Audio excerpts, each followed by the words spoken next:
Product variation. We have customer, they have plenty of variation.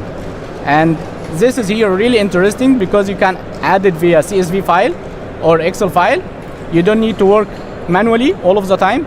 You can just add all that in CSV file and upload it with all variation, and you'll have the product and the variation together in one system.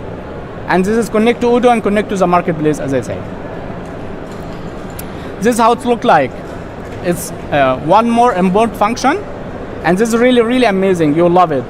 You can upload data via CSV file or Excel, and in the future you can also upload data from FTP. For example, if you have a supplier who sends you data every day or every 2 minutes, you can connect it, upload the data, you have all of that in your system. And you can send this to the marketplace, like for example to Amazon, eBay, or any marketplace you want.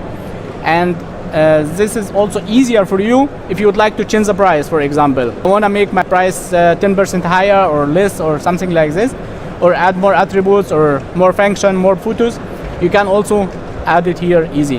And also for data migration from another system, you can also export, import, and you have the data inside in your system. You can also connect to other system if you would like, you can also build it.